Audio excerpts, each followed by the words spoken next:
Hello there. Thank you for stopping by. Today, I'm going to answer a question that I really got frustrated with when I was looking at getting into competitive shooting. I was making the plans, I had taken the class that I needed to take to shoot my local range, and I was asking the question, what gun should I buy if I'm getting into competitive shooting? And I got so frustrated with the answer coming back at me over and over and over of, you don't need anything special, just bring whatever you have, it'll be fine. I get it. That answer's right. That answer's true. But it's not what I wanted to hear. I wanted a new gun.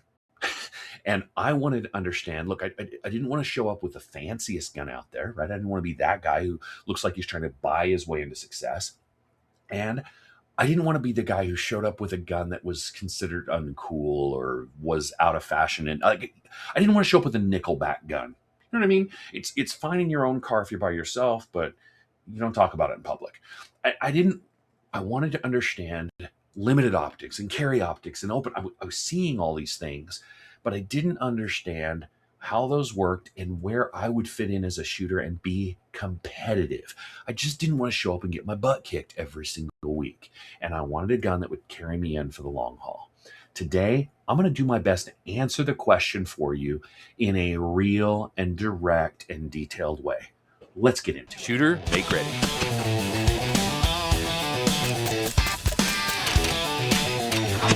Are you ready? Stand by. Let's talk very briefly about production division. This is Nils Jonasson. He is the world champion production division shooter. The dude is incredible. I had the honor of shooting against this guy. I had my PCC, my JP5. He had his stock Canic with iron sights, and he destroyed me. The guy is a machine. It's unbelievable to watch this man shoot. Production division is iron sights, and you're limited to 15 rounds in the magazine. This is not where I think you should jump in as a new competitive shooter, unless that's the gun you have and you just want to get out there and get started. If that's you, go for it. Don't let that hold you back. But when I got started, something that was really important to me was to measure myself against other shooters. And when you go out to your first match, the vast majority of people are going to be shooting with a red dot. They're going to be either in carry optics or limited optics. And the chance of you being in a squad with someone else shooting production is extremely low. So if you want to measure yourself against other shooters, you should be looking at carry optics. You should be looking at limited optics. We're going to dive in and take the closest look at those two divisions. Okay, the next category we're going to talk about here is carry optics. Now, I'm starting here with the Glock because I think this is the best entry-level gun for competitive shooting. This is what I went with when I first started. I went with the Glock 34, which is a very common carry optics gun. Basically, you're looking at a production gun that you can add an optic to. The reason I like the Glock is it's so modular, right? You can change the trigger, which you can see I've done here. This is not the stock trigger. This is the Ace trigger system by Trigger Tech. It's a fantastic competitive trigger. I've made some adjustments to the grip and things like that. There's basics things that I've changed, but what I like about this is it's so modular. You get started, and then if the gun starts to hold you back, you can modify this thing and move into limited optics if you want to. We'll talk about how you would do that. But this is a great place to get started. Any gun in this category is fine. Canic, really popular. Smith & Wesson M&P, really popular. Springfield Echelon, I see out there quite a bit. Any of those guns that are kind of the striker fired guns, and Canic is a really great one, a really popular one to get started with because their trigger's phenomenal out of the box. So definitely something to consider and a little bit cheaper than the Glock. Maybe slightly less modular, maybe not quite as much aftermarket support for some of the things for Canic as there are for Glock, but a really great option for you if you're looking at getting started in carry optics. This is the $500 to $600 range, right? Now, the next step up on something like this is probably where I would have started if I had gotten the straight answer I was looking for. And that's the Smith & Wesson M&P Competitor. This is coming in more close to the $1,000 range, but it comes with a phenomenal trigger out of the box. I really like this gun. It's got a lot of aftermarket support. You can upgrade the trigger. Apex makes a fantastic trigger for these. This is a little bit more purpose-built for carry and limited optics. It's a great option and kind of that mid-tier. It's still striker fired, but kind of that next tier up above Glock. And I think a great option for somebody who's looking at something that might take them for the long haul. If you're wanting to, though, come in at top tier, not be the guy who showed up with a gun who's like exotic or anything, but show up with a gun that you're going to see a lot of and that you could hang on to. You're going to buy once, cry once, and you're going to hang on to this gun as your carry optics or limited optics gun for years and years to come. That's the CZ Shadow 2. The CZ Shadow 2 is a very popular competition gun. You'll see a lot of them out there. They are phenomenal for carry optics and limited optics. It's a double action, single action gun. So when it comes out of their holster, you have to start it in the double action configuration, right? Just fine. But it's a heavy gun. It shoots flat, a lot less reciprocating mass than most guns that are out there. So it shoots a lot flatter. It's really easy to control. It's a high quality, reliable gun. You'll see a lot of these out on the range. To get into something like this, you're looking probably $1,200 to $1,500 range, depending on the optic you put on there or whatever it might be. But this is a high quality, kind of the top end of what you should consider on carry optics. Now, while we're talking about the optics, I like Holosun. I think they're a great value for the money, but I have Holosun. I have the Vortex Defender XL. I have the Delta Point Pro. I don't have an O sight, but I hear good things and great value, even over what the Holosun can be from a money standpoint. So in competition, you probably want a little bit bigger window. This is the 507 comp. Again, that Vortex Defender XL, I really love that optic. So you want something a little bit bigger window, so it's easier to find the dot, especially if you're starting out. But you'll find most competitors have a pretty big window on their gun, and that's what you're looking for when it comes to that. Okay, so that's carry optics. I'm going to show you some footage here of these three and maybe a couple others shooting beside each other, so you can get an idea what recoil and control and things like that look like, and then we'll get into limited optics.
Okay, the next category we're going to talk about is limited optics. Now, what you're going to see is, for limited optics, I've got the same three guns on the table.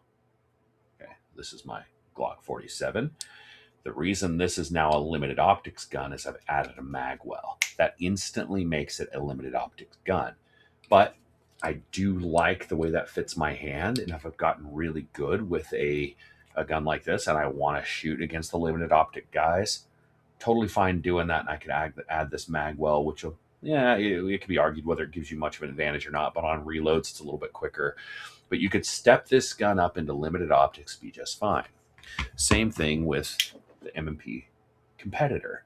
This gun actually comes with the magwell on it. In order to be in carry optics, you have to remove this, but this is a great limited optics gun. Again, something that you could, either of these guns could keep for a while and cover both categories of carry optics and limited optics. And if you wanted to take the iron sights off or take the red dot off and go with just iron sights, both could be shot in production as well. So good across multiple categories, kind of depending on where the competition is in your local area and who you want to be shooting against. You could make any of these guns work. Same kind of thing here with the CZ Shadow 2. You can see I've got my magwell back on there. That really makes this gun fit my hand well. Now, something I didn't talk about when we talked about carry optics, because it's a little bit in the weeds, is a gas pedal or thumb rest. Things like this are okay in carry optics as long as it's not a major modification of the gun. This is a replacement of the slide lock. So this is something that would be okay in carry optics. Not common to see these in carry optics, but when you get into limited optics, you start to see these a little bit more. And we'll cover why here in just a second. Now, in limited optics, the next gun I'm going to show you is a 2011, and that's where this gun gains an advantage over the others when you're running in limited optics. And that's because in limited optics, you can start the gun here with the safety on. Now, a little bit quicker on that first shot, a little bit more accurate, less pulling right on that first shot. So this is a great gun for limited optics, especially if you're going carry optics to limited optics. I think there's an advantage in the CZ Shadow 2, and that's why it's such a popular one. Again, it's got that weight, but then it's got that phenomenal trigger pull. There it is. It's a fantastic option for you, and something that can operate both in double action, single action for carry optics, and in single action for your limited optics. So you can run with the 2011s that are in there. So that makes this a limited optics gun and something that you should absolutely consider. Again, we're talking, $500 to $700, $750 to $1,000, somewhere in the $1,200 to $1,500 range here. Okay. Now, in limited optics, though, the most common gun, other than a CZ Shadow 2, might be the model that's most common. But now you get into the category of 2011s. So I've got a couple of different 2011s here that are great options for limited optics, and that they are the Springfield Prodigy. Okay, this is coming in. You can pick these up for the $1,200 to $1,500 range, so about the same there as a CZ Shadow. So you can get into the 2011 game here, or if you want to step into a little bit higher dollar gun, something that's going to be really reliable, fantastic for you. I'm a big fan of the Kimber 2K11.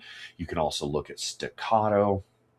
Any of the 2011s that are not ported are a fantastic option for you in limited optics. And 2011 is probably the most common gun, though there are tons and tons of models.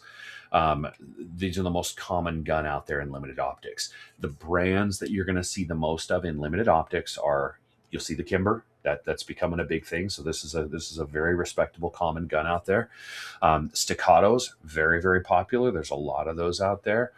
And then you're going to get into a little bit more of the high dollar guns. You're going to see a lot of Atlases out there in limited optics. Now, an Atlas is a very expensive gun. That's next tier. And if you're just starting out as a competitive shooter and you want to get into 2011s, I think you're better off in somewhere in this neighborhood. So I think this is a great option for you for limited optics.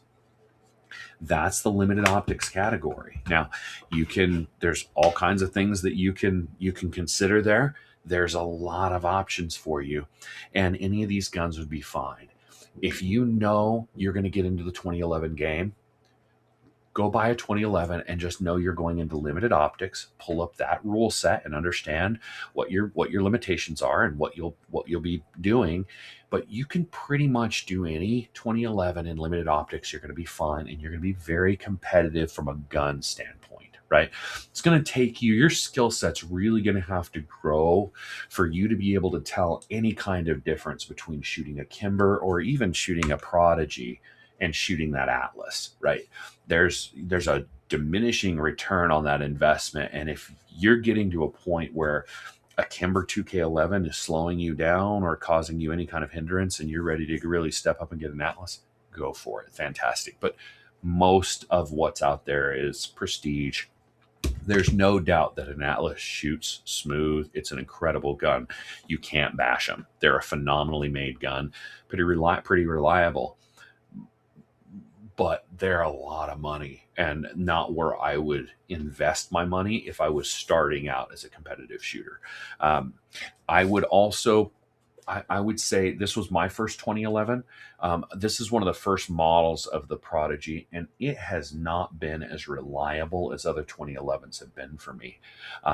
If I'm getting into competitive shooting and I'm looking at limited optics as being the style of gun that I want, rather than getting a low dollar or an entry level 2011 like this or the Gershon or even like the Bull Armory, if those are the guns that I'm looking at and I want a 2011 or I want a limited optics gun, I would not do that.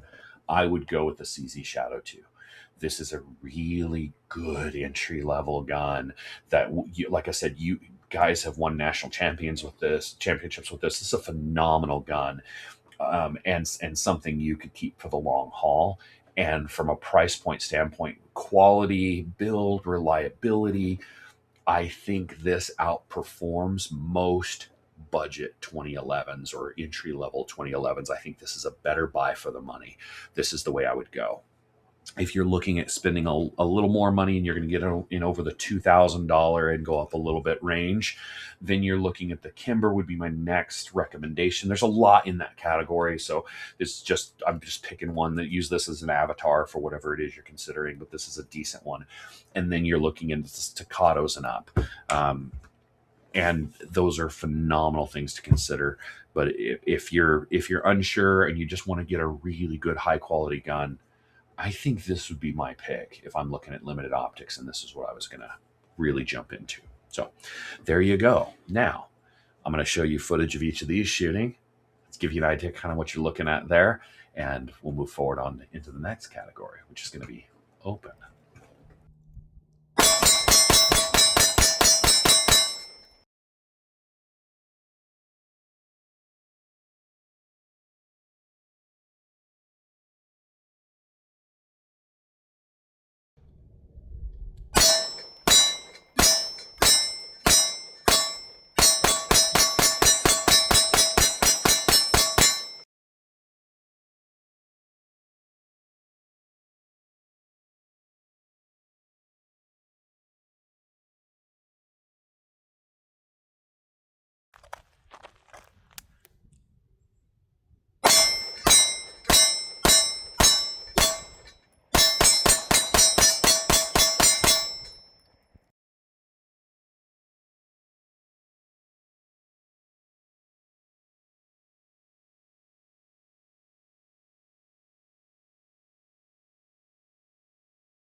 Okay, the last category I'm going to cover here today is open.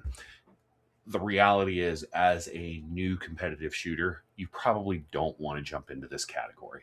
And the reason is the guys that are out there competing in open have spent upwards of $10,000 on some of these open guns. You'll see, I don't have one. You'll see that they're raced out guns. They've got the optic is mounted up off the frame so that the slides underneath the optic and the optic never moves.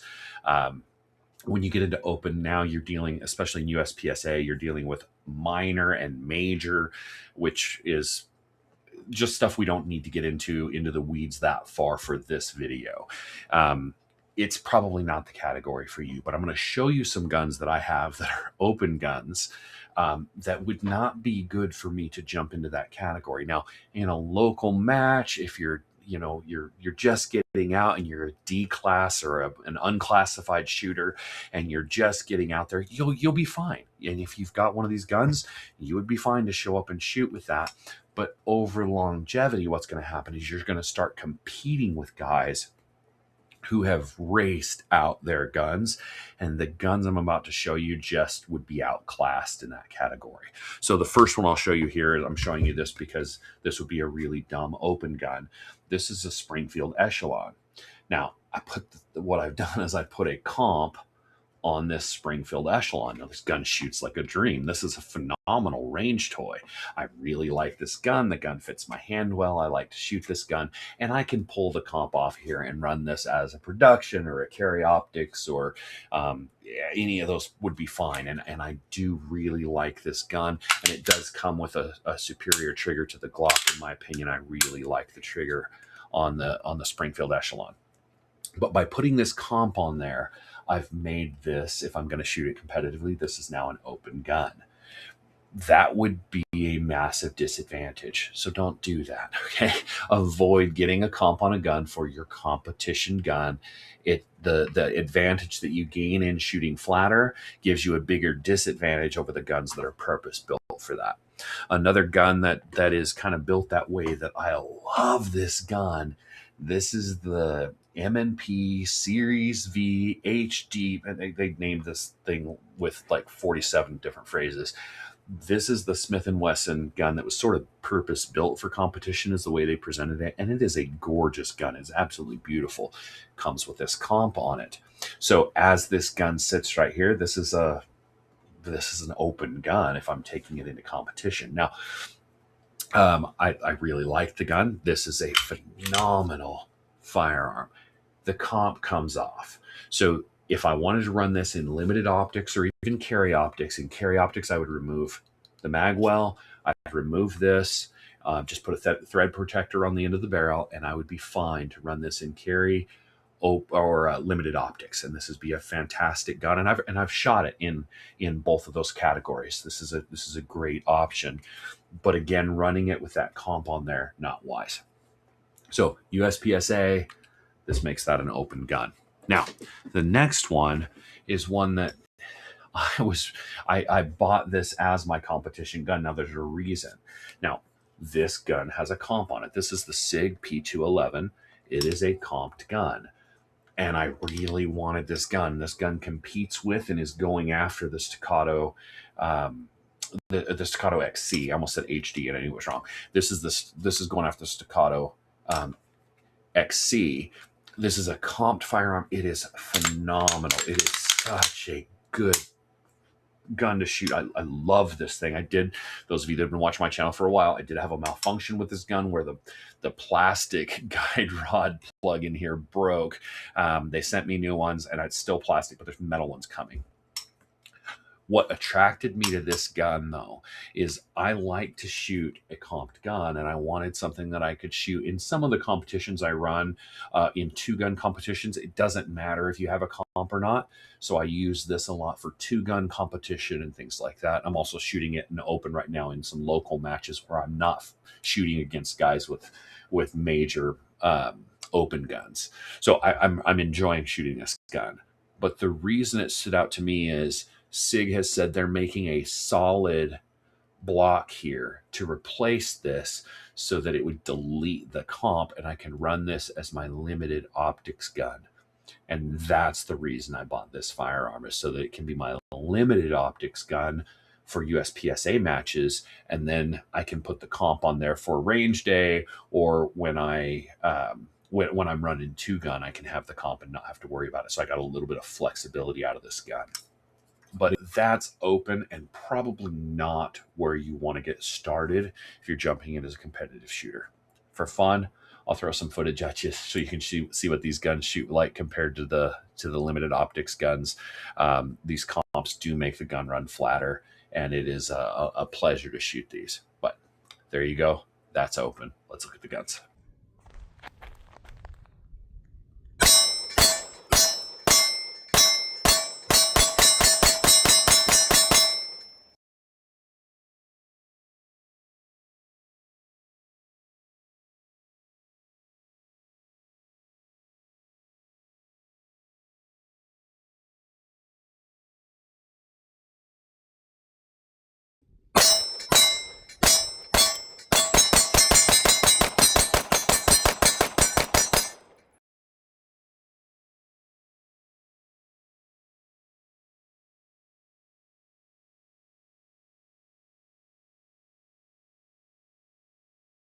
There you go.